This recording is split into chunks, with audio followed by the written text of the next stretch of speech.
Mari, jemaat yang dikasihi Tuhan, kita akan bersama-sama memperkatakan apa yang dimaksud dengan Pentakosta ketiga dan Mazmur 91.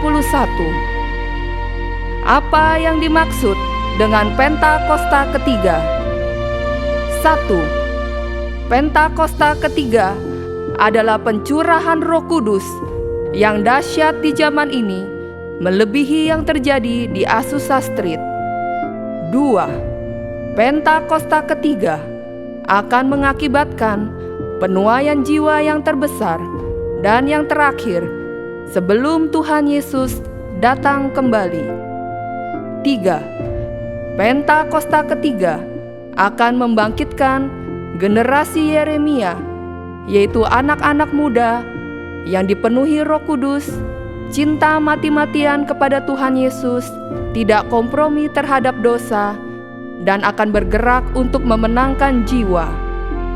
4. Pentakosta ketiga lahir di Indonesia dan bergerak ke bangsa-bangsa. Gerakan ini dari timur ke barat dan akan kembali ke Yerusalem. 5.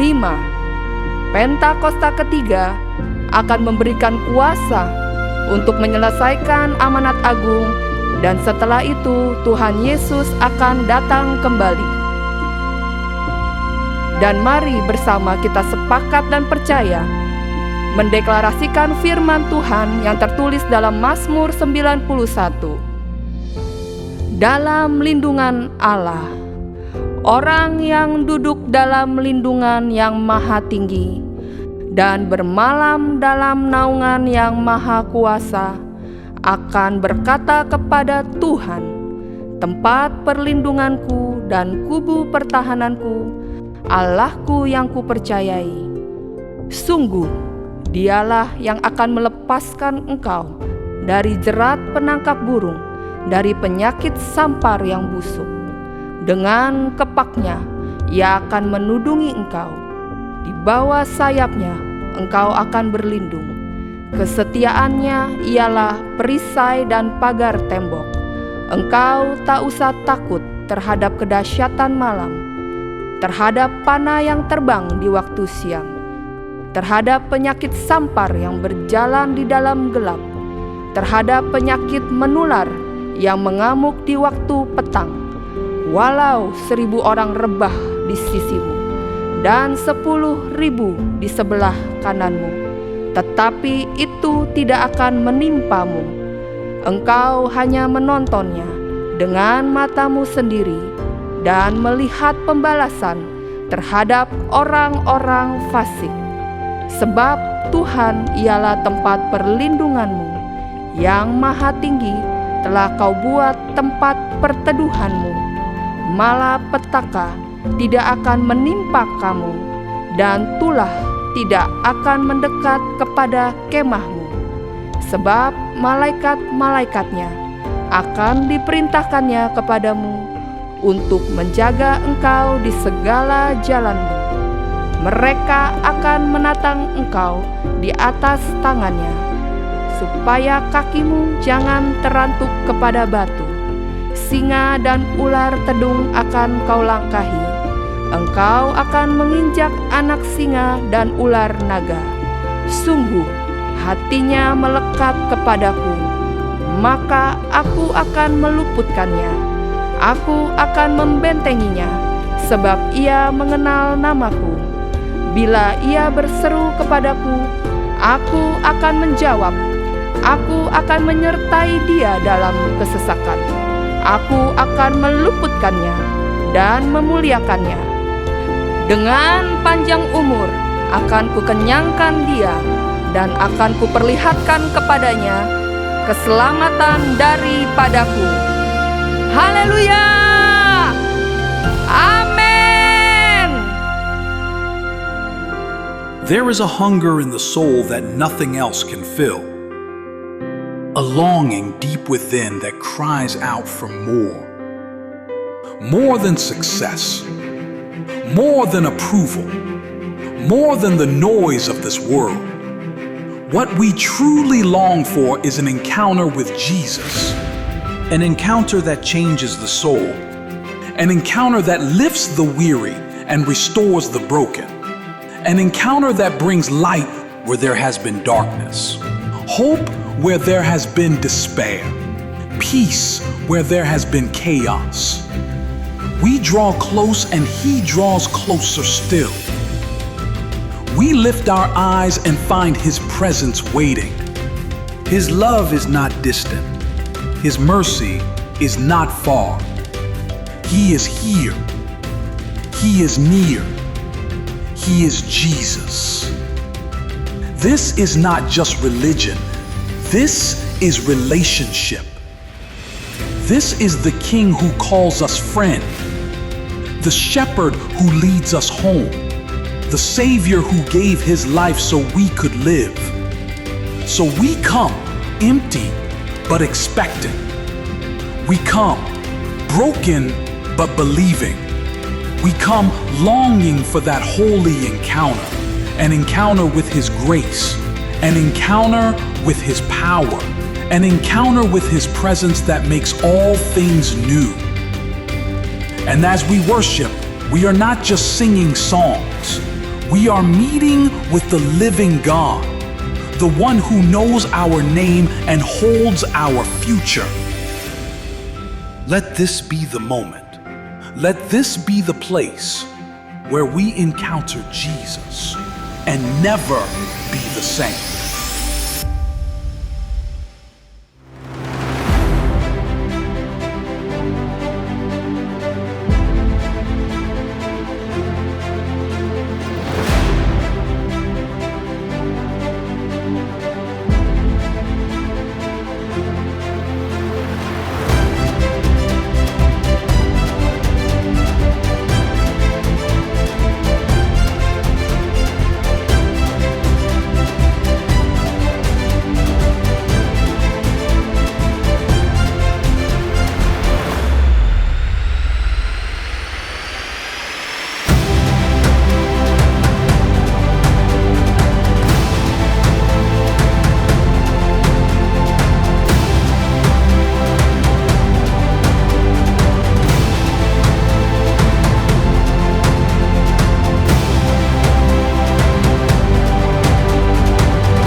Shalom, Bapak Ibu yang dikasihi Tuhan Yesus. Mari, sebelum kita menaikkan pujian, kami ingin mengundang Bapak Ibu semua untuk kita bangkit berdiri. Bersama-sama kita akan berdoa. Bapa di dalam surga, kami mengucap syukur Tuhan atas kebaikan dan kemurahan-Mu. Kami datang kepadamu ya Tuhan. Biarlah Engkau mencurahkan hadirat-Mu dan lawatan-Mu di tempat ini. Terima kasih Tuhan Yesus. Kami berdoa buat Indonesia. Tuhan pulihkan perekonomian bangsa kami Indonesia. Makroekonomi tetap terjaga dan stabil. Inflasi terkendali. Tuhan Engkau yang berkuasa dan berdaulat atas bangsa kami Indonesia. Indonesia dipulihkan dan mengalami terobosan di dalam sektor ekonomi. Di dalam nama Tuhan Yesus. Di era Pentakosta ketiga ini, pencurahan Roh Kudus yang terbesar dan terakhir terjadi atas bangsa kami Indonesia. Pintu-pintu penginjilan terbuka dan kami percaya Tuhan, Indonesia akan mengambil bagian di dalamnya untuk menuntaskan amanat agung Tuhan Yesus. Terima kasih Tuhan Yesus. Kami berdoa pemerintahan kami, Bapak Presiden Prabowo dan wakilnya Bapak Gibran bersama kabinet menterinya diberkati Tuhan. Mereka bekerja dengan jujur dan takut akan Tuhan sehingga pemerintahan ini dapat berjalan dengan baik dan sesuai dengan kehendak Tuhan. Kami juga berdoa buat pemimpin rohani kami, Gembala Sidang kami Pak Niko, dan Gembala CK7 terkasih kami Pak Dr. Yanto. Tuhan memberikan kesehatan dan stamina tubuh yang prima. Pelayanan, pengembalaannya dituntun oleh Tuhan. Tuhan, Engkau juga yang akan menjadi perisai dan penolong atas hamba-Mu dan keluarga. Terima kasih Tuhan. Tuhan, Engkau membangkitkan generasi Yeremia di tempat ini di CK7 sampai ke bangsa-bangsa yang melahirkan anak-anak muda yang cinta mati-matian kepada Tuhan Yesus, tidak kompromi terhadap dosa, yang berani menyuarakan pertobatan dan memiliki kegairahan untuk penuaian jiwa besar-besaran. Tuhan, Engkau memberkati sekolah mereka, keluarga, pekerjaan mereka, bisnis usaha mereka, semua pelayanan mereka diberkati Tuhan dengan berlimpah-limpah. Dan kami percaya Tuhan, apa yang dikerjakan generasi muda ini Tuhan, Engkau yang buat berhasil dan beruntung. Haleluya. Di dalam nama Tuhan Yesus, jemaat yang percaya sama-sama katakan amin. Shalom jemaat GBPRJ. Shalom. Bersuka cita hari ini, amin. Amin. Orang-orang yang merasakan kebaikan Tuhan pasti terlihat dari wajahnya yang penuh dengan sukacita di dalam Tuhan, amin. Mari berikan salam sampingkan kirimu. Katakan Tuhan Yesus baik. Haleluya. Kami merayakan kebaikan-Mu dalam hidup kami Tuhan Yesus. Saat ku lihat jalan hidupku, Kau ada besertaku, beri damai di hatiku. Di saat duka citaku, di saat sukacita Kau ada besertaku, beri damai di hidupku. Kebaikan-Mu, kasih-Mu, sungguh tiada batasnya. Bila ku lihat jalan hidupku, tangan kasih-Mu memegangku. Kebaikan-Mu, kasih-Mu, sungguh tiada batasnya. Bila ku lihat jalan hidupku, tangan kasih-Mu memegang hidupku.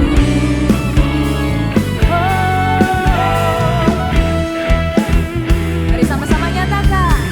Di saat ku lihat jalan hidupku, Kau ada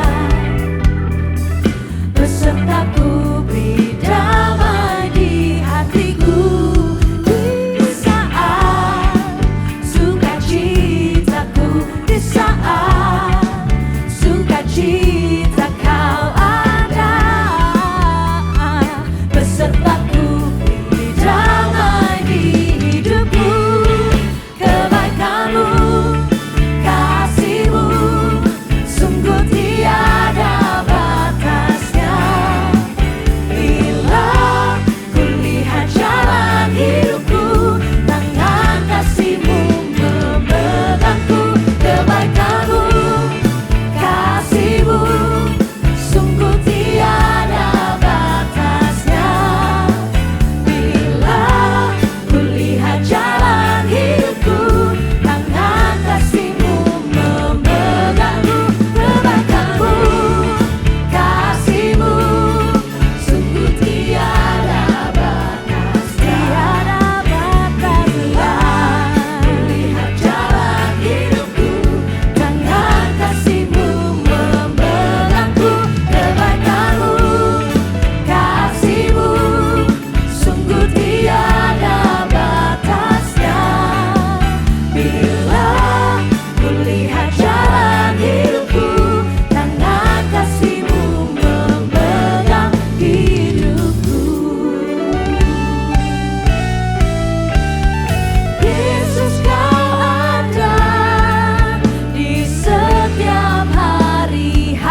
kasih-Mu. Haleluya. Bila Tuhan selalu ada menyertai setiap langkah kita. Haleluya. Kebaikan-Mu, kasih-Mu, sungguh tiada batasnya. Bila kulihat jalan hidupku, tangan kasih-Mu memegangku. Kebaikan-Mu, kasih-Mu, sungguh tiada batasnya. Kulihat jalan hidupku, tangan kasih-Mu memegangku. Kebaikan-Mu, kasih-Mu, sungguh tiada batasnya. Kulihat jalan hidupku, tangan kasih-Mu memegang hidupku. Kebaikan-Mu lingkupi hidupku. Berikan sorak-sorai untuk Tuhan Yesus. Haleluya. Haleluya. Umat yang bersuka cita hari ini, mari kita berikan tepuk tangan yang meriah buat Tuhan kita. Serahkan God is good all the time. And all the time God is good, amen. Come on. Come on, yeah, baby. Kita bertepuk tangan buat Tuhan kita.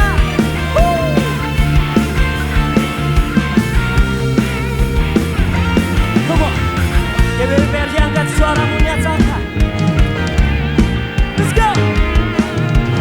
Dia mati bagiku, Dia bangkit bagiku. Tuhan Allah bernamaku, kuasa mau dikalahkan, hidupku dipulihkan. Ya Tuhan Allah dengan aku. Nyatakan. Dia sungguh baik, Dia sangat baik. Yesus, Dia baik bagiku. Dia sungguh baik, Dia sangat baik. Yesus, Dia baik bagiku. Kau yang percaya, sorakan yeah. Haleluya. Come on, GBRI bisa lebih lagi, amin. Let's go. Dia ada di dalamku, bergerak di hidupku. Ya Tuhan Allah kekuatanku. Amin. Dia penuhi hatiku dengan kuasa kasih-Nya. Siapa dia? Allah tunanganku. Semua angkat tangan menyatakan. Dia sungguh baik, Dia sangat baik. Yesus, Dia baik bagiku. Dia sungguh baik, Dia sangat baik. Yesus, Dia baik bagiku. Come on, GBRI angkat suaramu. Dia sungguh baik, Kasih jempolmu yang terbaik buat Tuhan kita. Yesus, Dia baik bagiku. Dia sungguh baik. Dia sungguh Amin. baik, Dia sangat baik. Yesus, Dia baik Come on, GBRI katakan He is so good to you. He is so good To you, He is so good to me. Jesus. Come on.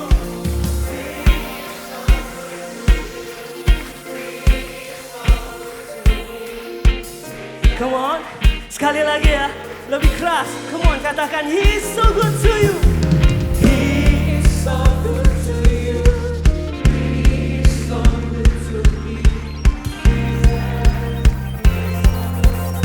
Come on, tunjuk kanan kirimu, nyatakan.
kasih untuk setiap berkat-Mu dalam kehidupan kami, yang tidak pernah bisa kami hitung Tuhan.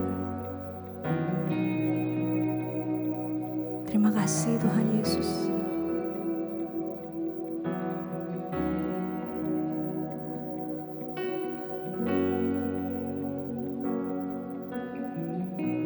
The Lord bless you and keep you. Make His face shine upon you and be gracious to you. The Lord turn His face toward you and give you peace.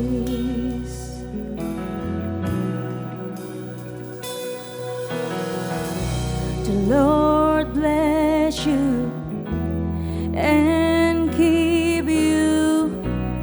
Make His face shine upon you and be gracious to you. The Lord turn His face toward you and give you peace.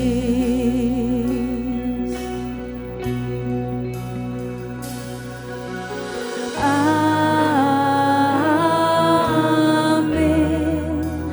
Amen.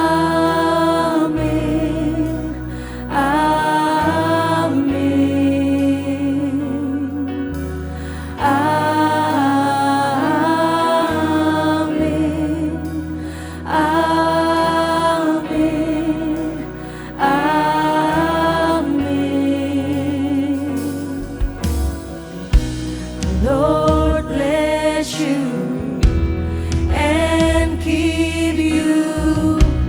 Make His face shine upon you and be gracious to you.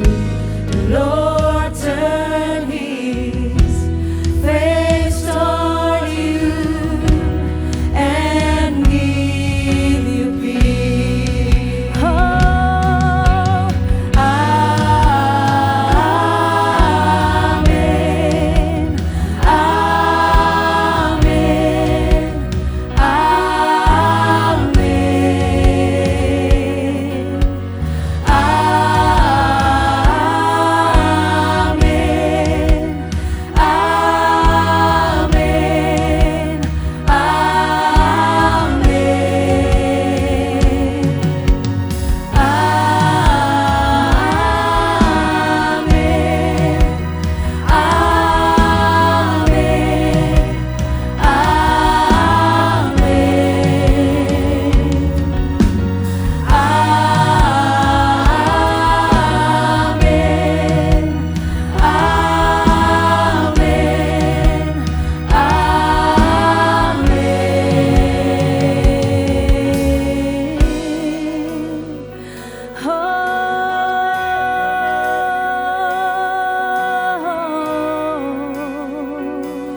His favor be upon you and 1,000 generations, and your family, and your children, and their children, and their children. May His favor be upon you and 1,000 generations, and your family, and your children, and their children, and their children. May His favor be upon you and 1,000 generations, and your family, and your children, and their children, and their children.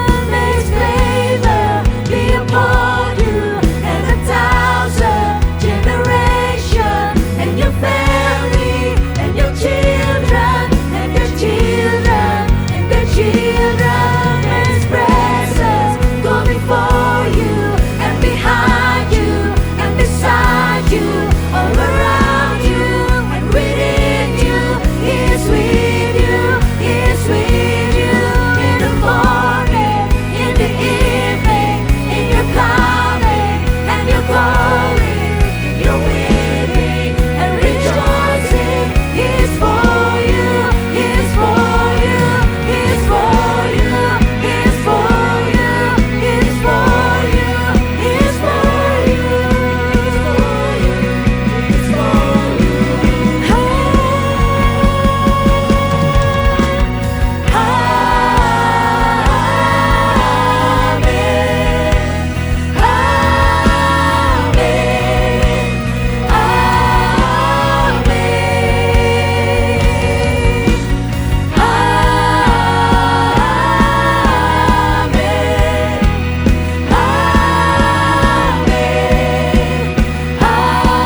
kita nikmati hadirat Tuhan.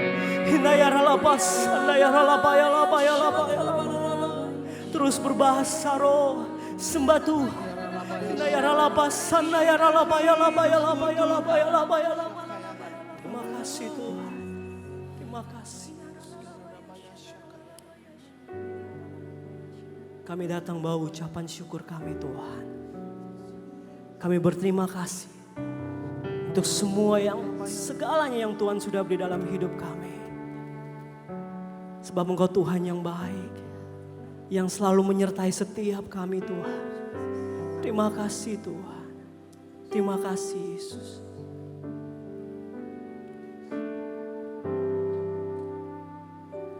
Kau Tuhan yang selamatkanku,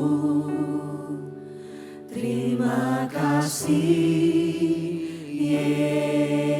Yesus.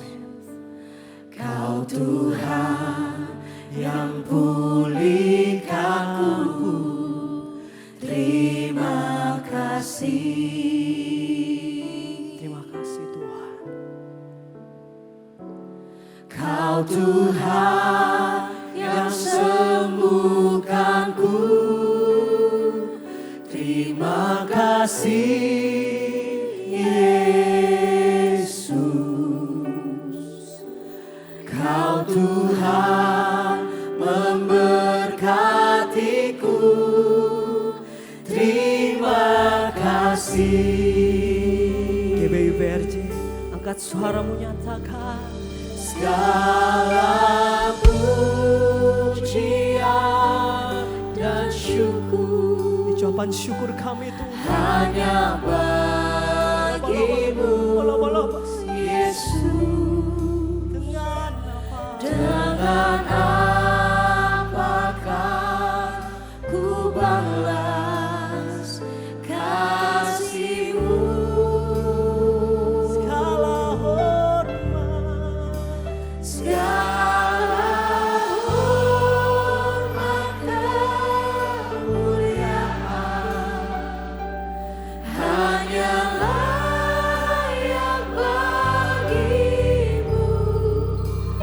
Ku sembah Yesus seumur hidupku. Mari kita berikan tepuk tangan yang mulia buat Tuhan kita. Mari nyatakan.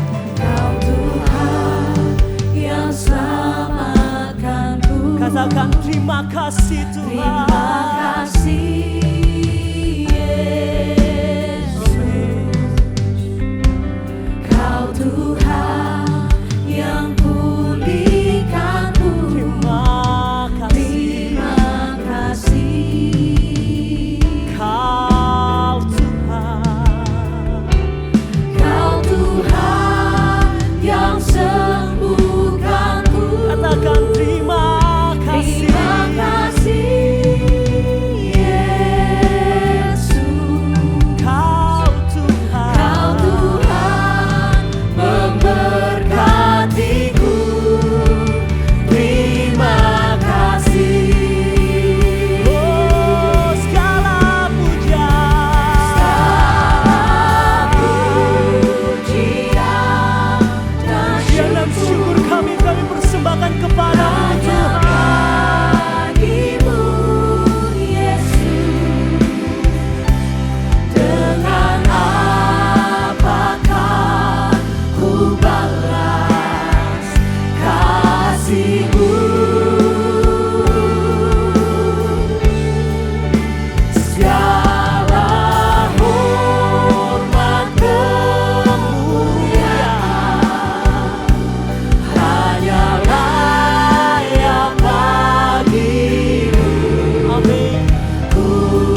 Shalom saudaraku, apa kabarnya?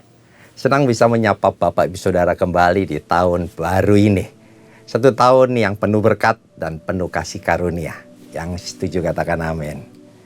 Puji Tuhan, saya mengucap syukur sama Tuhan Yesus dan tentunya gerejanya untuk kesempatan menyampaikan firman Tuhan pada hari ini. Saudara, kalau saudara suka dengan judul khotbah, saya akan kasih judul khotbah saya hari ini dengan judul ini, Find the Goodness of God. Menemukan kebaikan Tuhan. Saya berdoa berharap supaya Bapak Ibu Saudara bisa terus menemukan kebaikan Tuhan di tahun yang luar biasa ini. Puji Tuhan. Beberapa waktu yang lalu ada salah seorang jemaat hubungin saya dan bertanya, Pak, gimana tahun 2026 menurut Pak Stefan? Jujur saya bilang kepada pribadi ini bahwa keadaan tidak semakin baik. Kenapa? Karena Alkitab yang bilang bahwa menjelang zaman akhir akan datang masa-masa yang sukar. 2 Timotius pasal yang ketiga. Namun satu hal saya bilang sama pribadi yang satu ini, jangan khawatir. Kenapa? Karena kalau kita percaya bahwa Tuhan bekerja dalam segala sesuatu untuk mendatangkan kebaikan buat saudara dan saya mengasihi Tuhan, maka saya yakin, pastikan, percaya sungguh bahwa tahun 2026 akan menjadi tahun yang jauh lebih baik dibandingkan tahun 2025. Yang setuju katakan amin. Puji Tuhan. Saudara mau alami kebaikan Tuhan di tahun yang baru ini? Amin. Kalau saudara mau, mari buka bersama dengan saya Kitab Ratapan pasal yang ketiga di ayatnya yang ke-25. Ratapan pasal 3 ayat 25. Mari kita baca bersama Bapak Ibu Saudara. Dikatakan begini, Tuhan adalah baik bagi orang yang berharap kepadanya dan bagi jiwa yang mencari Dia. Ya. Jadi kalau saudara mau lihat Tuhan itu baik, ada 2 poin. Yang pertama, berharap sama Tuhan. Yang kedua, mencari Tuhan. Baik, saudara bicara tentang kitab Ratapan. Kitab Ratapan ini ditulis oleh Nabi Yeremia.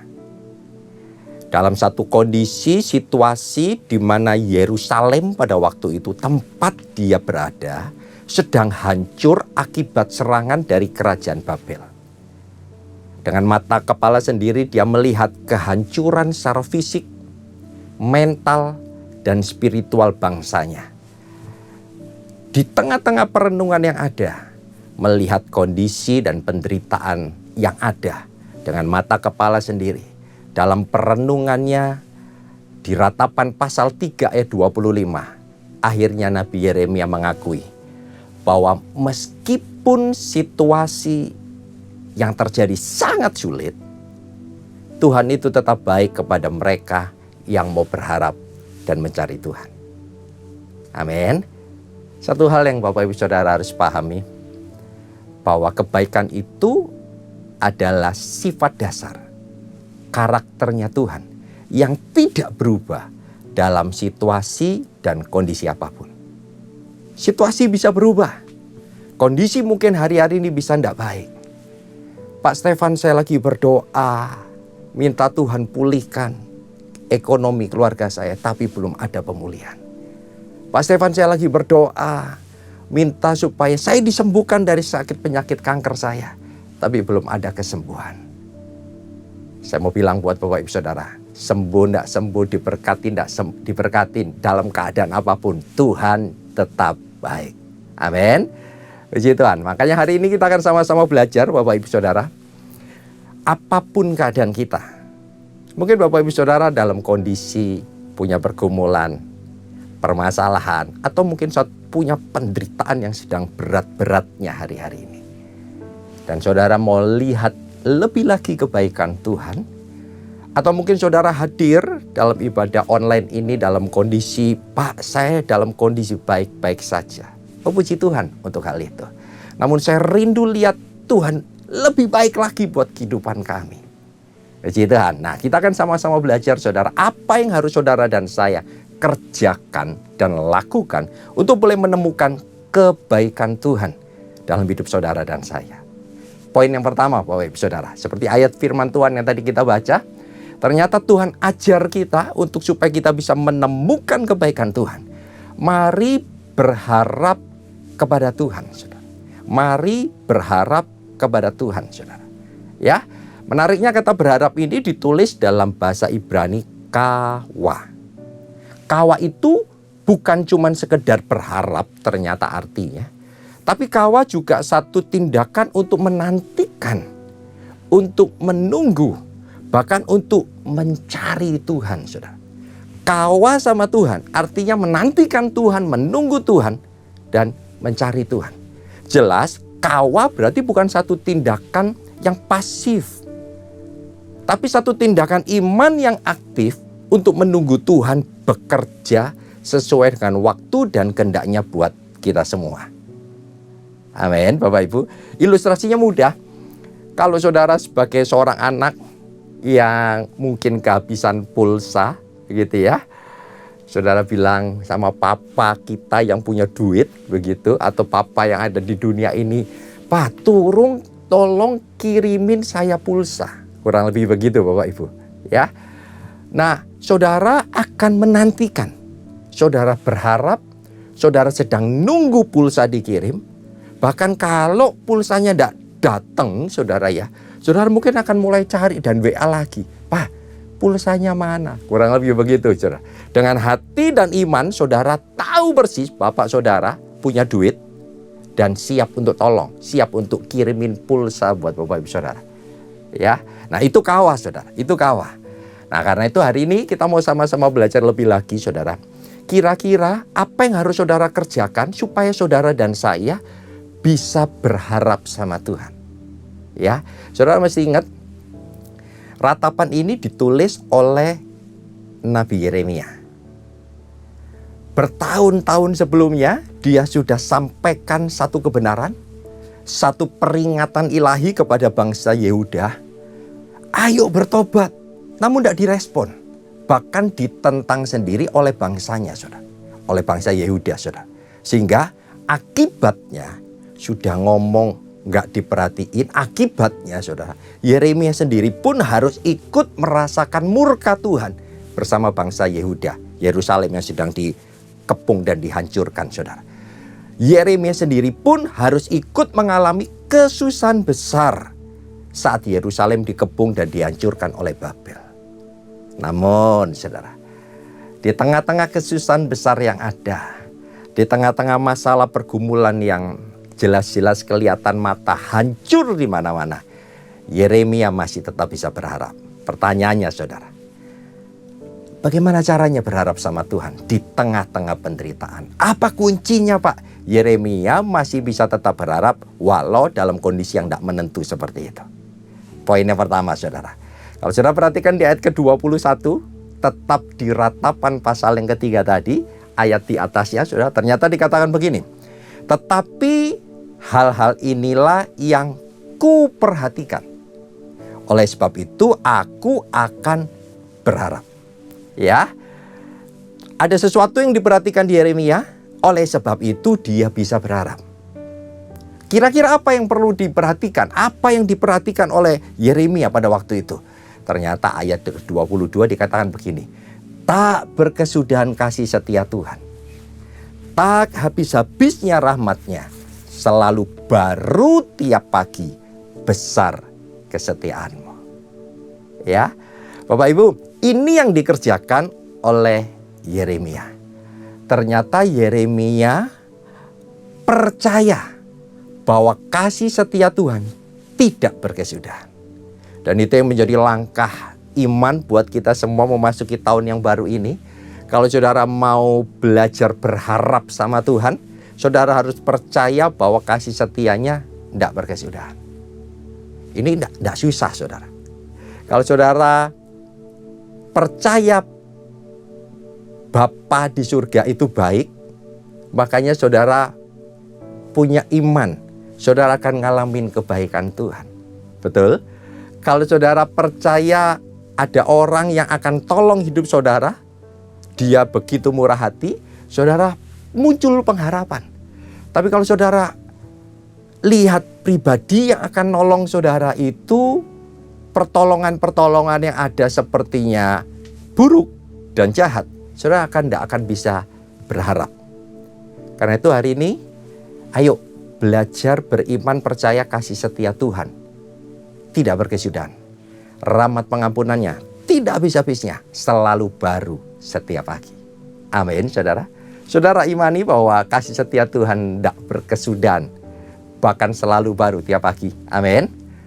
Puji Tuhan. Kalau saudara imani dan aminkan kasih setia Tuhan selalu baru tiap pagi, berarti selalu baru tiap minggu, Pak. Betul, saudara? Kalau baru tiap minggu kasih setianya, berarti baru tiap bulan, Pak.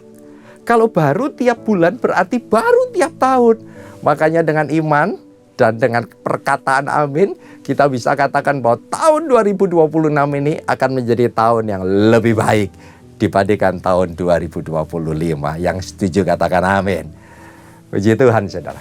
Yang menariknya, kalau saudara perhatikan di ayat ke-21, ya, di situ ditulis, ku perhatikan, dan inilah yang ku perhatikan. Ternyata waktu saya bongkar bahasa aslinya, kata ku perhatikan itu bahasa terjemahnya begini, ku kembalikan, saudara. Artinya begini, Yeremia ini mengembalikan dalam hati dan dalam pikirannya bahwa kasih setia Tuhan itu tidak berkesudahan. Bahwa rahmatnya tidak ada habisnya, selalu baru setiap hari, saudara. Ini dia yang membuat Yeremia bisa berharap. Mungkin waktu lalu dia pernah lupa. Lihat kondisi keadaan yang ada, dia mungkin sudah patah arang, patah semangat. Tapi waktu dia kembalikan dalam hati dan pikirannya bahwa enggak, Tuhan itu baik, kasih setianya enggak berkesudahan buat hidupku. Enggak, Tuhan itu rahmat pengampunannya enggak pernah habis, selalu baru tiap pagi, makanya dia bisa berharap. Makanya Yeremia lihat kondisi yang begitu parah, buruk, kondisi yang begitu mengenaskan di Yerusalem. Dia tahu persis bahwa Tuhan sedang murka, namun muncul satu pengharapan bahwa memang Yehuda menyakitin hati Tuhan dan Tuhan murka. Tapi murka Tuhan tidak untuk selama-lamanya. Berapapun besar dosa dan kesalahan bangsa Israel, asal mau kembali sama Tuhan, kasih setianya ada, rahmat pengampunannya besar buat kita semua. Yang setuju katakan amin, saudara. Jadi kalau hari-hari ini saudara sedang datang dalam satu pergumulan persoalan, dalam satu penyesalan di hati, Pak, saya pernah buat sesuatu yang tidak baik waktu lalu. Saya pernah nabur angin, dan saat ini saya sedang menuai badai. Masih ada harapan buat Bapak Ibu Saudara. Kenapa? Kasih setianya tidak berkesudahan, rahmat pengampunannya tidak ada habisnya. Yang setuju katakan amin. Puji Tuhan, saudara. Saudara, beberapa waktu yang lalu saya teringat ada seorang anak muda tiba-tiba mendatangi saya, ya. Dia bilang intinya dia mau konseling. Dia panggil saya Koko. Aku diusir sama orang tuaku, ya, diusir dari rumahnya. Saya tanya kenapa, kok bisa begitu? Akhirnya dia cerita, saudara. Dia cerita, saya lagi berantem sama orang tua. Loh ya, berantem gimana? Dia mulai cerita. Suatu saat dia bangun pagi jam 11 siang, saudara. Ya, buat dia itu pagi. Lalu setelah bangun jam 11 dia kelaparan begitu, dia cari di meja makan tidak ada makanan, mungkin dia ngomel begitu. Lalu orang tuanya yang dengar dan lihat, papanya lihat, dasar kamu anak males. Mungkin begitu bahasa saya, saudara, marah besar begitu. Akhirnya katanya, ya udah aku setelah itu kita berantem. Begitu kata anak ini, saudara. Saya tanya maksudnya berantem gimana? Ya udah aku akhirnya pukulin papaku. Hah? Kamu mukulin papamu? Iya kok. Waduh, saudara. Langsung saya tanya, papamu umur berapa? Begitu, saudara. Dia bilang, ya kurang lebih 50-an. Waduh, saudara. Dengar itu telinga saya makin panas, hati saya membara, saudara ya. Umurnya tidak jauh dari umur saya, saudara. Ini tangan kayaknya kepingin nonjok aja, begitu, saudara ya. Untung waktu itu saya ingat saya di pendeta. Untung waktu itu saya ingat saudara ini sedang dalam konseling, saudara ya. Saya pikir, aduh kok bisa begitu ya, mukulin papanya sendiri, saudara. Nah akhirnya karena saya sadar bahwa saya harus menyampaikan apa yang menjadi isi hati Tuhan, saya bicara dengan lemah lembut dan berkata, bro, saya tidak pernah lihat anak muda sekurang ajar kamu loh. Ya, yang berani mukulin orang tuanya. Papanya sendiri dipukuli. Tapi satu pesan yang saya harus sampaikan bahwa kasih setia Tuhan tidak berkesudahan, rahmat pengampunannya tidak habis-habisnya. Hari ini kalau kamu mengaku dosa di hadapan Tuhan, Tuhan akan ampuni. Tapi setelah itu, kamu juga harus datang sama orang tuamu, minta maaf sama mereka. Apapun kata mereka, apapun tindakan mereka sama kamu, kamu gak boleh balas. Deal ya, setuju ya? Kamu diem saja. Mau aku doain? Saya doain dia nangis, dia nyesel, dia mau bertobat dan seterusnya. Saudara. Ya akhirnya dia pulang ke rumahnya. Besoknya saudara, setelah 1 hari lewat, saya telepon dia. Bro, jadi gimana? Kamu udah pulang? Sudah kok, katanya begitu. Lalu saya tanya sama dia, jadi gimana ceritanya? Kamu sudah minta maaf sama orang tua? Ya, hati dia sudah beres sama Tuhan. Dia mau minta maaf sama orang tua. Saya tanya gimana proses minta maafnya. Lalu sudah kok. Terus gimana? Apa kata papamu? Begitu sudah ya. Lalu dia bilang, papa diem aja kok. Oh, kamu gak diapa-apain sama papamu? Enggak kok. Aduh. Ini jujur saudara dalam hati saya. Kenapa gak dijitak dikit kayak, atau dijewer kayak, atau digampar gitu loh ya, kurang lebih begitu Bapak Ibu. Ini hati saya kurang lebih begitu saudara. Nah dari cerita yang ada saudara, ayo perhatiin saudara ya. Kalau kasih Bapa yang ada di dunia aja bisa seperti itu saudara, mau mengampuni anaknya, apalagi kasih Bapa kita di surga. Kalau hari ini saudara datang kepada Bapa dan bilang, Tuhan aku pernah nyakiti hatimu dan aku mau minta ampun. Ngaku semua kesalahan kita. Saya terlalu yakin ada harapan, pemulihan dan pengampunan buat kita semua. Yang setuju katakan amin. Puji Tuhan. Saudara yang kedua saudara ya, kita akan belajar terus gimana caranya kita bisa berharap sama Tuhan. Yeremia lihat sendiri, ngalamin sendiri. Di tengah-tengah kondisi yang tidak menentu gimana, Yeremia masih tetap bisa berharap. Ya, yang kedua, ternyata di ayat ke-24 saudara, dikatakan bahwa Tuhan adalah bagianku, kata jiwaku. Ya, oleh sebab itu aku berharap kepadanya. Perhatikan saudara ya, Tuhan jadi bagiannya, karena itu dia berharap sama Tuhan.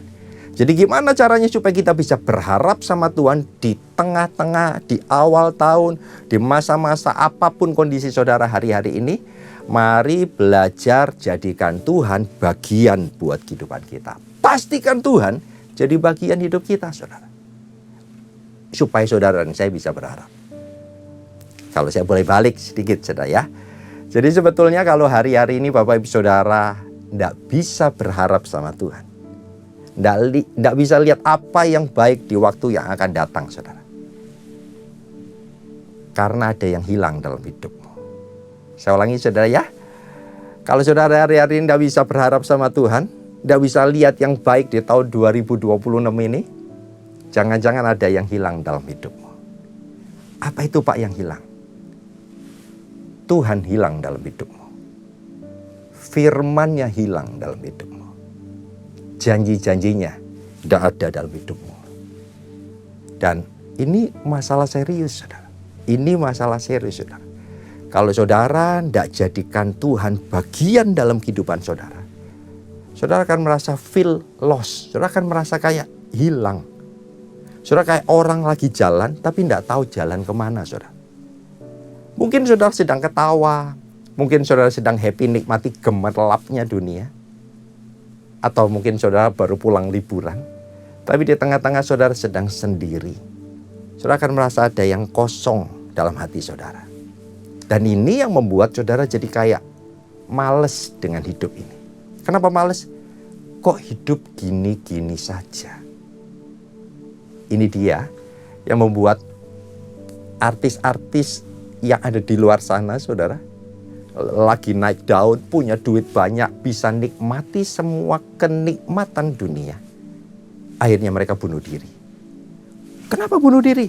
Jelas, karena mereka sudah tidak bisa lihat hal yang lebih baik, yang lebih indah daripada yang mereka alami saat ini saudara. Dengan semua yang mereka miliki, mereka tidak bisa ngisi kekosongan hati mereka. Dan sebagai hamba Tuhan saya mau katakan, tidak ada suatu apapun, siapapun yang bisa ngisi kekosongan hatimu selain Tuhan Yesus hadir dalam kehidupanmu. Makanya penting saya rindu sampaikan buat Bapak Ibu Saudara, pastikan Tuhan jadi bagian dalam kehidupanmu. Pastikan Tuhan ada dalam hidupmu. Saya ngomong ini bukan untuk orang-orang di luar dunia sana, saudara. Saja. Tapi juga buat Bapak Ibu Saudara yang mungkin hari-hari ini sedang melayani Tuhan sekalipun, saudara. Kalau saudara melayani Tuhan, tidak jadikan Tuhan bagian dalam kehidupanmu. Mohon maaf saudara, tinggal tunggu waktu. Saudara akan kecapean seperti Marta yang sedang melayani saudara. Saudara akan merasa kayak kerja sendiri. Saudara akan merasa capek. Tidak ada yang tolong, tidak ada yang support saudara. Ujung-ujungnya saudara mulai baperan. Salahin orang ini, salahin itu. Saudara mulai kecewa dengan Tuhan. Ya kecewa dengan pelayanan yang ada. Lalu saudara akan tinggalkan pelayanan. Diterusin saudara bisa tinggalkan iman saudara. Saudara kalau saudara ikut Tuhan. Lalu saudara bilang bahwa kok aku tidak ngerasain apa-apa ya hubungan sama Tuhan. Oh sorry saudara. Saudara belum ikut Tuhan. Saya ulangi saudara ya. Saudara bilang saudara mengasihi Tuhan. Tapi saudara tidak punya, tidak rasakan Tuhan hadir dalam hidupmu. Saudara belum mengasihi Tuhan. Saudara tidak punya hubungan itu. Dan hubungan itu padahal yang paling penting yang Tuhan usahakan supaya pulih. Paham untuk itu saudara ya? Tuhan Yesus mati di atas kayu salib supaya hubungan Bapa sama kita bisa kembali. Bangsa Israel dikeluarkan, saudara, dari Mesir supaya mereka bisa beribadah, punya hubungan kembali sama Tuhan. Itu, saudara. Kalau hubungan ini tidak ada, saudara, saudara tidak merasakan Tuhan hadir dalam hidupmu, ini masalah besar, saudara. Sebaliknya, kalau hari-hari ini saudara jadikan Tuhan bagian hidupmu. Saudara tahu ada pribadi Tuhan dalam hidupmu. Mungkin saudara pernah ngalamin kehilangan. Teman kami ngalamin kehilangan orang-orang yang dicintai pada waktu COVID kemarin. Saudara. Teman yang satu ngalamin kehilangan posisi, jabatan, pekerjaan, pendapatan yang luar biasa. Tapi apapun kehilangan yang ada, mereka masih bisa tetap berkata seperti Daud berkata, sekalipun dagingku dan hatiku habis lenyap, gunung batuku dan bagianku,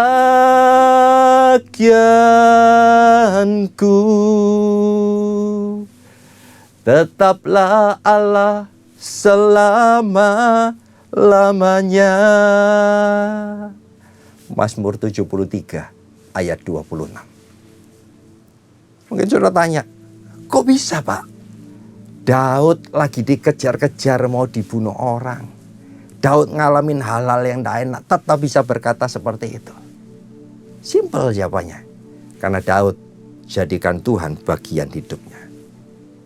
Daud tahu membedakan mana Tuhan dan mana pemberian dan berkat-berkatnya.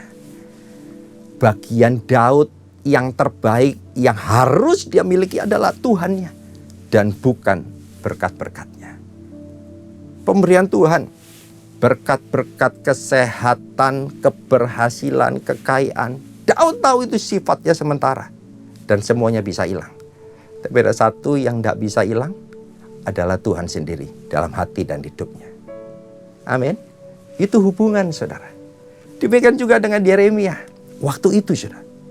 Lihat situasi Yerusalem sedang hancur. Dia kehilangan tanah perjanjian. Dia kehilangan pelayanannya. Semuanya habis saudara.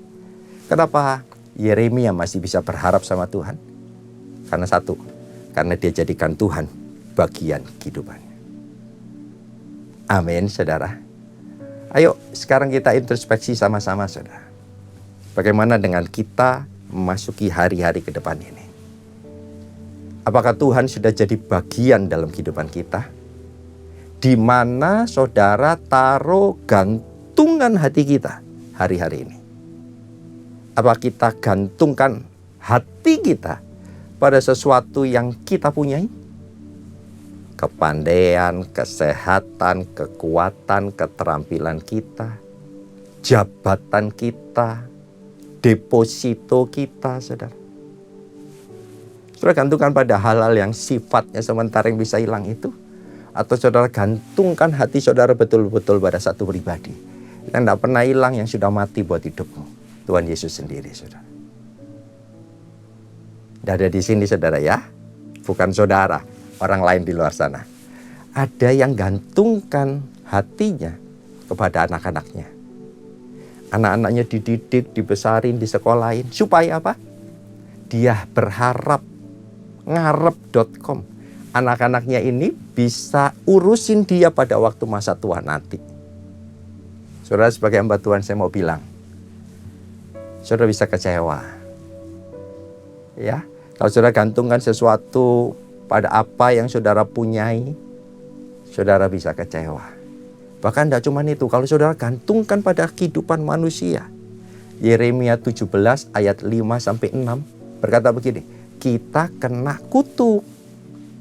Bukan saya ngomong, saudara ya, Alkitab sendiri bilang. Karena itu mari saya berdoa berharap supaya lewat firman yang ada kita gantungkan hati kita betul-betul. Labuhan hati kita, jangkar hati kita betul-betul cuman sama Tuhan hari-hari ini. Yang setuju dan mengerti katakan amin, saudara. Oke, puji Tuhan, saudara. Hari ini kita belajar, saudara, untuk mendapat kebaikan Tuhan. Poin yang pertama, kita harus berharap sama Tuhan. Gimana caranya berharap sama Tuhan? Ada dua. Yang pertama, saudara harus belajar percaya kasih setia Tuhan tidak berkesudahan.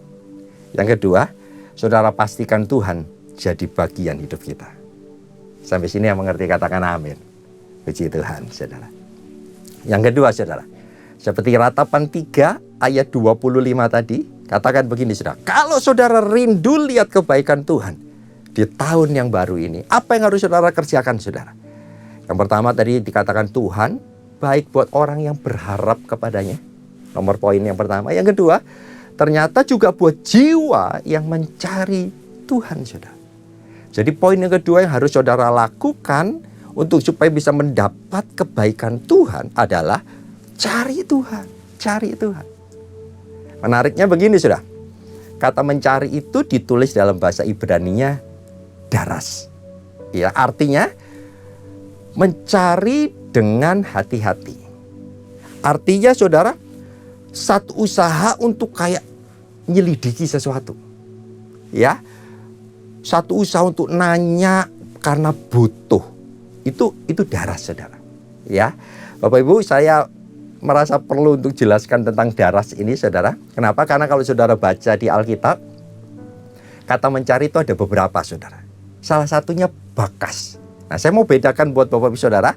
Kalau saudara perhatikan di Ulangan pasal yang keempat, di ayatnya ke-29, saudara. Ulangan pasal 4 ayat 29, TB itu terjemahan baru, saudara. Ya, ditulis begini, saudara. Ini Alkitab saudara tulis begini. Dan baru di sana engkau mencari Tuhan Allahmu. Mencari di situ ditulis bakas. Ya. Dan menemukannya asal engkau menanyakan dia dengan segenap hatimu dan dengan segenap jiwamu. Menanyakan di situ tuh ditulisnya daras. Kalau tadi mencari yang pertama itu bakas, ya ingin nyari.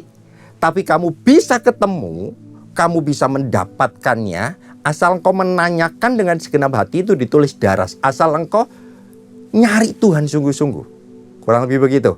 Ya, kalau sudah perhatikan di bahasa Indonesia sehari-hari, terjemahan BIS itu bahasa Indonesia sehari-hari, saudara. Ini lebih jelas, saudara ya. Ayat yang sama ditulis begini. Lalu kamu akan mencari Tuhan Allahmu, bakas.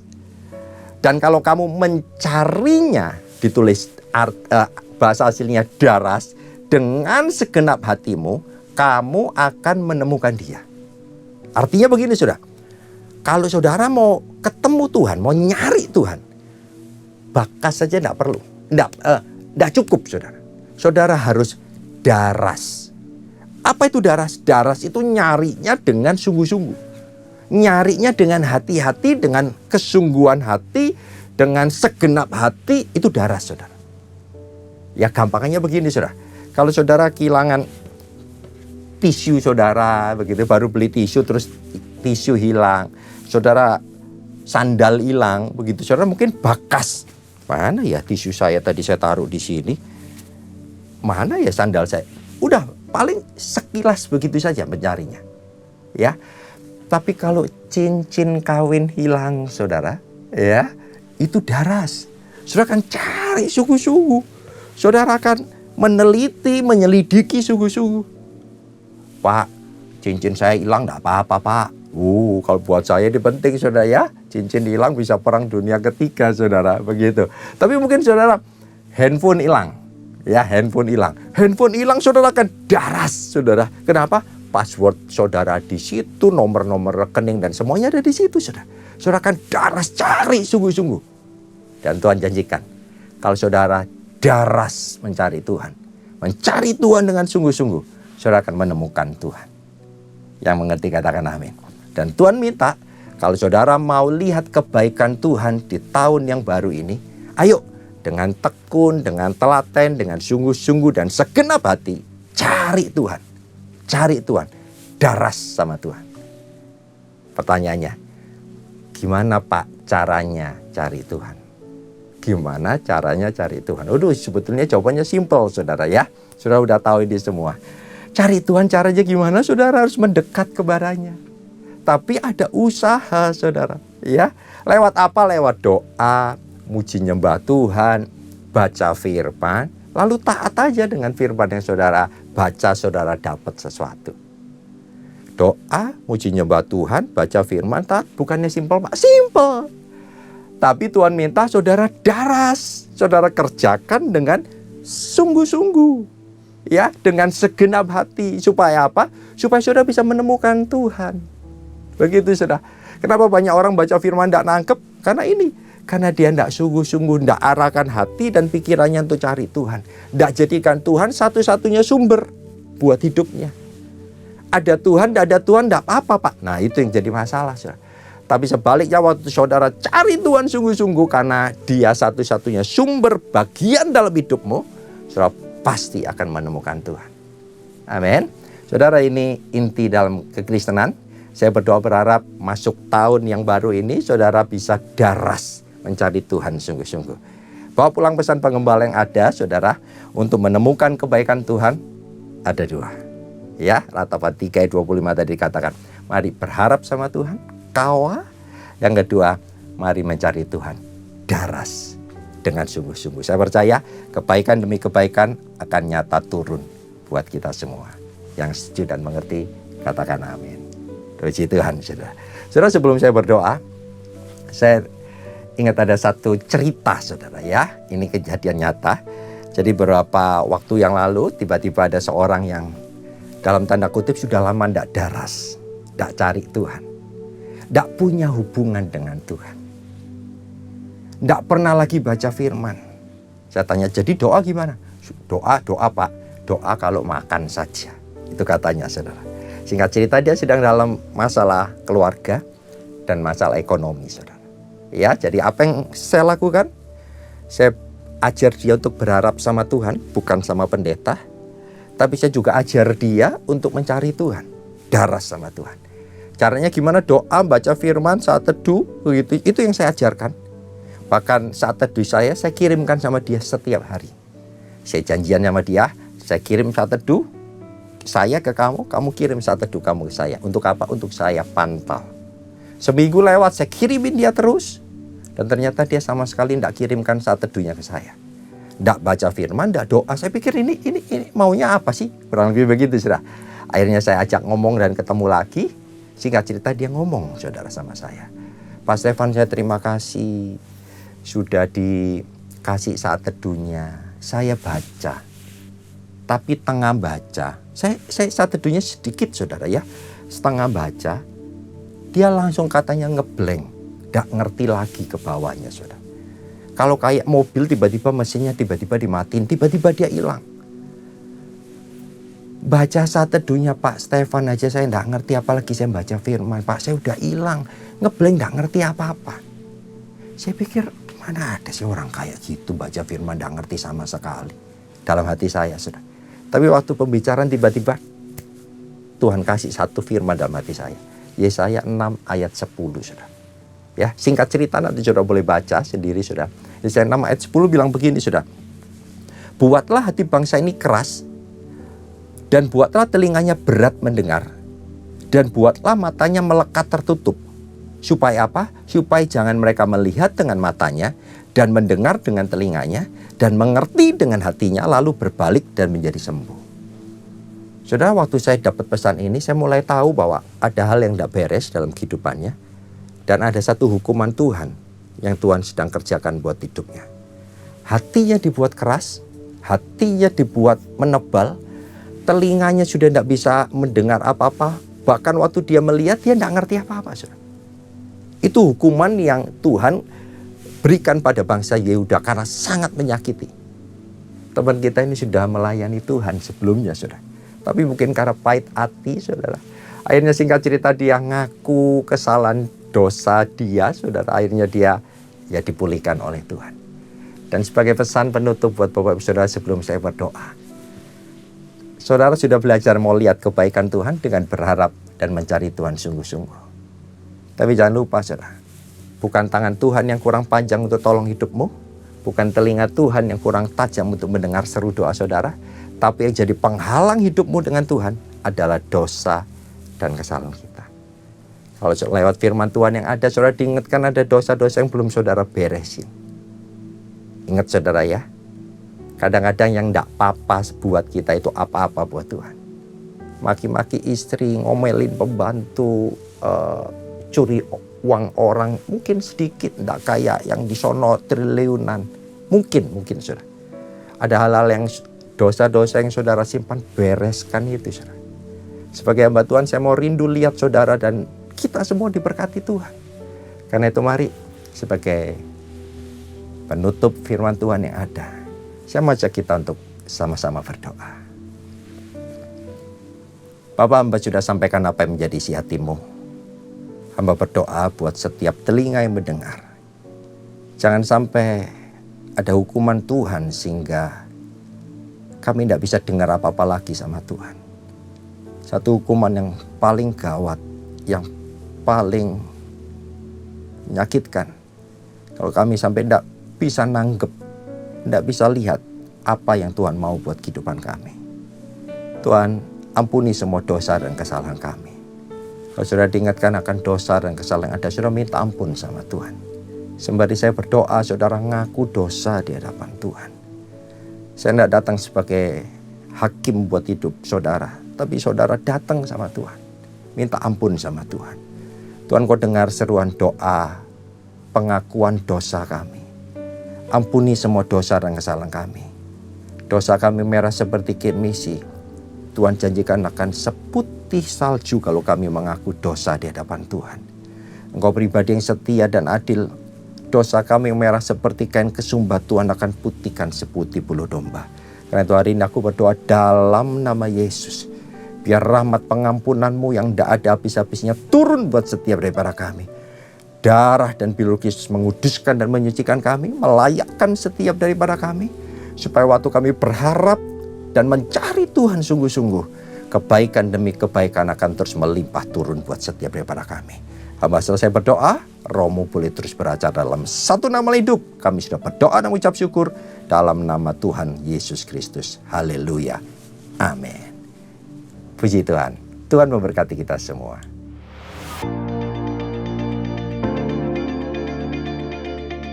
Shalom. Gembala dan seluruh pengerja CK7 serta jemaat Tuhan mengucapkan terima kasih kepada Pendeta Stefan J. Saputra SMTH yang telah memberkati kita semua melalui penyampaian pesan firman Tuhan pada hari ini. Tuhan Yesus memberkati Bapak dan keluarga berlimpah-limpah. Amin. Berikut kami sampaikan beberapa pengumuman. Ibadah Raya via live streaming hari Minggu, 15 Februari 2026 pukul 7, 9, 11.30, 14, dan 16.30 waktu Indonesia Barat akan dilayani oleh Pendeta Dr. Insinyur Niko Nyuto Raharjo, disertai dengan perjamuan kudus. Ibadah raya hari Minggu, 15 Februari 2026 diadakan di GBPRJ pukul 7, 9, dan 11.30 waktu Indonesia Barat, dilayani oleh Evangelis Gina Darmawan. Pukul 16.30 waktu Indonesia Barat, dilayani oleh Pendeta Rubin Ong. GBPRJ Mandarin Service pukul 9 waktu Indonesia Barat, dilayani oleh PDP Charles Jeremiah. GB Intercon pukul 7, 9, dan 11 waktu Indonesia Barat, dilayani oleh Evangelis Selviawati. Pukul 16 waktu Indonesia Barat, dilayani oleh PDP Rudiko. Pukul 18 waktu Indonesia Barat, dilayani oleh Bapak Sofian Wijaya. GB St. Moritz pukul 9, 11, dan 13 waktu Indonesia Barat, dilayani oleh Pendeta Stefan J. Saputra SMTH. Pukul 15, 17, dan 19 waktu Indonesia Barat, dilayani oleh PDP Sudi Tandi. GBPRJ Pluit, pukul 9 dan 11 waktu Indonesia Barat, dilayani oleh Pendeta Rore Mentani JMSC. Pukul 16.30 waktu Indonesia Barat, dilayani oleh Pendeta Robertus Purwadi SSPD. GBHCR pukul 8 dan 10 waktu Indonesia Barat, dilayani oleh Pendeta Adi Putra Hasani STH. GB Alam Sutramo, pukul 7, 9, dan 11 waktu Indonesia Barat, dilayani oleh PDP Hartono. Pukul 13 waktu Indonesia Barat, dilayani oleh PDP Benedictus Setiawan. Pukul 15 dan 17 waktu Indonesia Barat, dilayani oleh PDP Tin Setiawati. Ibadah raya di atas, disertai dengan ibadah pemunduran anak. Ibadah tayang ulang atau rerun, yang dilakukan secara onsite untuk ibadah Mandarin Service dan TUPM yang profesional Couple Service, dapat diikuti melalui YouTube channel GBPRJ CK7. Untuk persembahan umum atau kolekte, perpuluhan jemaat, ucapan syukur dan lain-lain dapat dilakukan melalui e-banking, mobile banking, ATM, maupun online di website rekening persembahan CK7 BCA Capetamberin dengan nomor account 206 333 8222 atas nama GBPRJ. Sehubungan dengan libur nasional Hari Raya Imlek, maka diinformasikan sebagai berikut. Doa Fajar, Bible Study, KUL, dan kantor OTP wilayah Timur dan Barat pada hari Senin dan Selasa, 16 dan 17 Februari 2026 diliburkan dan aktif kembali pada hari Rabu, 18 Februari 2026. Menara doa 24 jam tetap aktif seperti biasa. Sesuai firman Tuhan dalam Amsal 3 ayat 9 mengatakan, muliakanlah Tuhan dengan hartamu dan dengan hasil pertama dari segala penghasilanmu. Maka lumbung-lumbungmu akan diisi penuh sampai melimpah-limpah, dan bejana pemerahanmu akan meluap dengan air buah anggurnya. Sesuai pesan Gembala Sidang untuk kita menaati firman Tuhan tersebut, maka sebagai gerejanya yang sepenuhnya mengikuti firman Tuhan, mari kita membawa persembahan buah sulung dengan sukarela, tanpa paksaan, penuh sukacita dan ucapan syukur. Lakukan dengan beriman saja. Persembahan buah sulung dapat ditransfer ke rekening BCA Capetamberin dengan nomor account 206 371 7878 atas nama GBPRJ. Jika kita taat melakukannya, maka Tuhan akan membuka tingkap-tingkap langit dan mencurahkan berkat-Nya bagi kita yang taat dan setia akan firman-Nya. Amin. From diagnosis to recovery, a comprehensive understanding of colorectal cancer. Dari diagnosis hingga pemulihan. Pemahaman komprehensif tentang kanker kolorektal, yaitu kanker yang berkembang di usus besar, kolon, atau rektum, bagian akhir dari saluran pencernaan manusia. Akan dibahas secara menyeluruh, mencakup semua aspek penting. Dalam Cancer Ministry, Sabtu, 21 Februari 2026, pukul 10.30. Bersama Dr. Mirna Primasari, spesialis onkologi radiasi. Dan Dr. Seno Budi Santoso, spesialis bedah. Disertai kesaksian Ibu Monik Rusli. Bertempat di Integrity Convention Center, Shafir Room, Mall MGK Lantai 9. Kemayoran, Jakarta Pusat.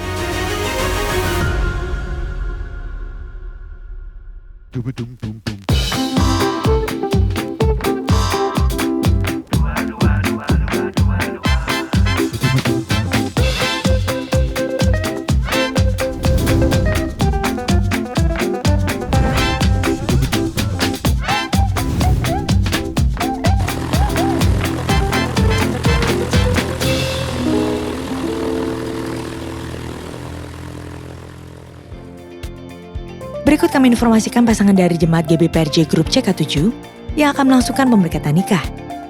Apabila dari Bapak Ibu ada yang keberatan atas informasi tersebut, harap dapat segera menghubungi PDP Gereja Thalia di nomor WA 0856 8505 054. Untuk info lengkap seluruh kegiatan GBPRJ CK7, maka Bapak Ibu dapat follow sosial media GBPRJ, baik di Instagram, TikTok, maupun Facebook. Sekian pengumuman pada hari ini. Terima kasih atas perhatian Bapak Ibu sekalian. Tuhan Yesus memberkati. Terimalah berkat yang berlimpah-limpah dari Allah Bapa, kasih karunia di dalam anaknya yang tunggal, Yesus Kristus. Persekutuan yang manis dengan Roh Kudus menyertai kita mulai saat ini, sampai Tuhan Yesus datang untuk kedua kalinya, menjemput kita di awan-awan yang permai, bahkan untuk selama-lamanya. Semua yang percaya katakan amin. Shalom semua. Kegerakan Pentakosta adalah kegerakan yang unik. Mengapa unik? Pernahkah saudara terbayang satu gerakan rohani yang dalam tempo 1 abad telah menyebar sampai ke 27% kekristenan yang ada? Kegerakan yang bergerak cepat ini memiliki pilar-pilar teologi yang perlu kita pahami. Pada Voice of Pentecost kali ini, kita akan membahas mengenai 5 pilar teologi Pentakosta. Apa saja 5 pilar teologi Pentakosta itu? Yang pertama, Jesus as Savior, atau pilar keselamatan. Keselamatan adalah momen di mana seorang bertobat dan menerima Yesus sebagai Tuhan dan Juru Selamat. Pengakuan iman GBI berkata, semua manusia berdosa dan kehilangan kemuliaan Allah, sehingga harus bertobat dan berpaling kepada Allah untuk menerima pengampunan dosa. Pertobatan mencakup peristiwa di mana seorang mendengar kabar Injil tentang karya Kristus, meresponi Injil dengan iman dan pertobatan, dan mengalami perjumpaan secara pribadi dengan Yesus. Hal ini yang terjadi ketika Petrus berkhotbah dalam Kisah Para Rasul 2 ayat 16-35. Di ayat 37 disebutkan bahwa orang-orang yang mendengar sangat terharu dan memberikan respon, yaitu bertobat dan menerima Yesus sebagai Tuhan dan Juru Selamat. Bukankah hampir sebagian besar khotbah-khotbah dari Pentakosta menekankan akan pertobatan dan kepercayaan kepada Yesus sebagai Juru Selamat pribadi?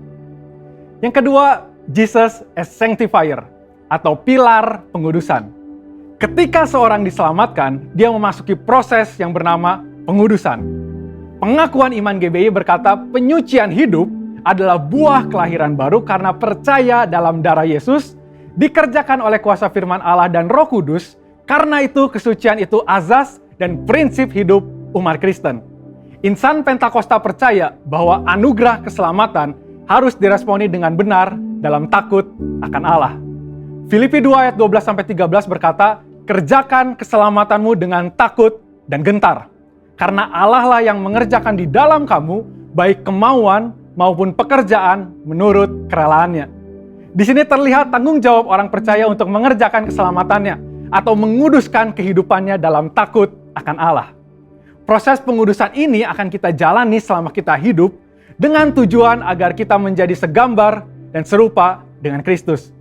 Pengudusan pun berbicara kita meninggalkan kehidupan lama kita ataupun kebiasaan lama kita yang tergolong dosa dan menjadi pribadi yang baru di dalam Kristus. Tidak lagi hidup di dalam dosa. Yang ketiga, Jesus as Spirit Baptizer, atau pilar baptisan Roh Kudus. Ini adalah bagian penting dan merupakan pilar sentral yang mengikat keseluruhan 5 pilar yang ada. Baptisan Roh Kudus yang dimaksud adalah baptisan yang dialami setelah seorang lahir baru, sebuah pengalaman yang juga bisa disebut sebagai kepenuhan roh, pencurahan roh, dan menerima Roh Kudus. Tanda awal seorang dibaptis oleh Roh Kudus adalah dia berkata-kata dalam bahasa roh sebagaimana yang diilhamkan oleh Roh Kudus. Baptisan Roh Kudus akan menghasilkan dampak secara internal maupun eksternal. Secara internal, yaitu kehidupan penyembahan yang lebih intim dengan Bapa. Karena menurut 1 Korintus 14 ayat 2, disebutkan bahwa orang yang menyembah dalam roh adalah mereka yang berkata-kata secara rahasia kepada Bapa. Pada ayat 4 pun dijelaskan bahwa saat kita berbahasa roh, kita sedang membangun diri kita. Secara eksternal, baptisan roh memberikan kuasa untuk menyelesaikan amanat agung. Seperti yang tercatat di dalam Kisah Para Rasul 1 ayat 8, dapat kita lihat di Alkitab bahwa pelayanan para murid berubah begitu mereka menerima baptisan Roh Kudus. Mereka menyembuhkan orang sakit, membangkitkan orang mati, mengusir setan, dan lain sebagainya. Yang keempat, Jesus as healer atau pilar kesembuhan ilahi. Di dalam pengakuan iman GBI, kita mempercayai bahwa kesembuhan ilahi tersedia dalam korban penebusan Yesus untuk semua orang percaya. Bagian ini sangat penting karena kita mempercayai bahwa tanda dan mujizat masih berlaku di zaman ini. Orang yang telah dipenuhi Roh Kudus akan melakukan pelayanan dengan tanda-tanda seperti yang Yesus katakan dalam Markus 16 ayat 18-19. Mereka akan meletakkan tangannya ke atas orang sakit dan orang itu akan sembuh. Dari mana kuasa untuk menyembuhkan itu datang? Dari kepenuhan Roh Kudus yang dijanjikan oleh Bapa kepada setiap orang percaya. Kita percaya bahwa kematian Kristus telah menebus segala dosa-dosa kita, termasuk menanggung segala sakit penyakit kita. Yesaya 53 ayat 4a jelas berkata bahwa tetapi sesungguhnya penyakit kitalah yang ditanggungnya. Yang kelima, Jesus as soon coming King atau pilar kedatangan Yesus yang kedua dengan segera. Pilar terakhir ini dipandang sebagai motivasi dan semangat untuk menyelesaikan amanat agung, memberitakan Injil dengan kuasa Roh Kudus, serta hidup dalam kekudusan. Kita percaya bahwa Yesus akan datang kali yang kedua untuk menjemput kita dengan segera. Pengakuan iman GBI berkata, Tuhan Yesus Kristus akan turun dari sorga untuk membangkitkan semua umatnya yang telah mati dan mengangkat semua umatnya yang masih hidup, lalu bersama-sama bertemu dengan Dia di udara. Kemudian Ia akan datang kembali dan bersama orang kudusnya untuk mendirikan kerajaan 1000 tahun di bumi ini. Kita percaya kedatangan Yesus untuk yang kedua kalinya untuk menjemput mempelainya yang masih hidup, atau biasa disebut rapture ini, akan terjadi secara tiba-tiba dan tanpa seorang pun tahu kapan waktunya. Ketidaktahuan kapan Yesus akan datang inilah yang akan mendorong setiap kita untuk dapat mempersiapkan diri sebaik-baiknya dan tetap hidup dalam integritas. Saya percaya pemahaman ini membawa kita semakin semangat di dalam menyelesaikan amanat agung dengan api Pentakosta ketiga. Saudara, untuk penjelasan lebih lengkapnya dari tim teologi kami, jangan lupa buka link yang ada di atas atau scan QR Code yang tersedia. Tuhan Yesus memberkati.